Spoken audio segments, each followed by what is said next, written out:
And how long was it before you started writing your papers on algebraic cycles and rational equivalence? And That was toward the end of the late 60s, so it was, I think it was when I came to the Institute that I really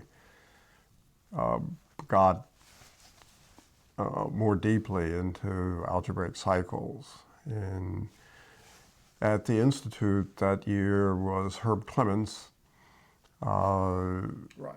and we worked on the cubic threefold for a while and got it wrong. And he went off to Chile. And when he came back, we'd fixed up. This was after now I was at Princeton on the faculty. We got it, or he got it right.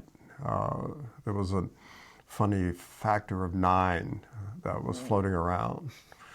And The paper on rational equivalence had an impact on your life beyond mathematics. the one on algebraic equivalence.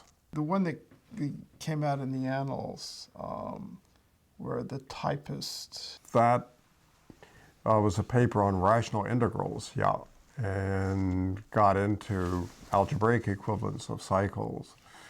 Going back to Poincaré, I'd been interested in residues, and it was an algebraic way of looking at Hodge theory, if you like, via residues. So I wrote a paper sort of doing that for projective space. It was clear that the formalism was general. You didn't have to use projective space, but the formulas were particularly nice for projective space, so I just wrote that up and sent it to the Annals, and came back saying, this paper has a really nice result in it, but it's a Stone Age presentation. Why don't you do the thing in generality? And I just didn't feel like rewriting it, so I didn't. The Annals took it nevertheless. So, But now, wasn't the person who actually typed the paper later involved in your life? that was done, Taffy had typed an earlier one. So my wife, Taffy, was a student at Berkeley, and after she graduated, got a job in the mathematics department and was actually typing a couple of my papers during that period. And there was one on Abel-Jacobi maps and stuff like that that was published in the one of the conferences from Tata that she typed. I mean, the story she told me was that she read this paper, and I guess, she had the way that the papers were submitted to be typed, you didn't meet the author initially, and so she tended to form impressions of the authors based on their mathematical style in some way, and she had decided that you were some old guy. And when, in her words, when this young, handsome guy walked in as the author of the paper, she was really kind of overwhelmed. Certainly for me, that was a lucky occurrence.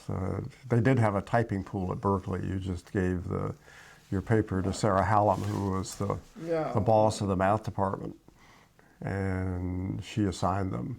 All right, so, I mean, if computer typesetting had come in, earlier, life would have been different.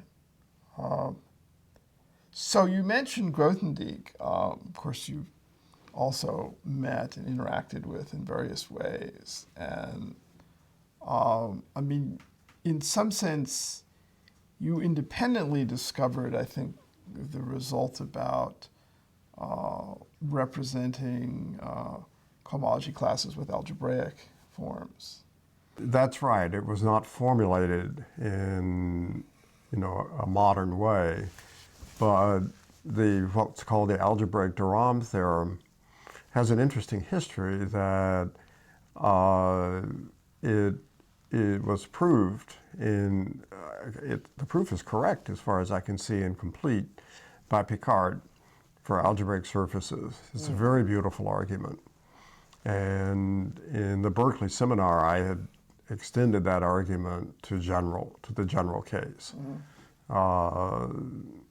You know, it's basically a complex variable type of argument using the Lefschetz methods and so on like that. You know, Picard was just an amazing mathematician, just extremely elegant. And of course, Grothendieck, I think, saw the proper way to formulate the thing.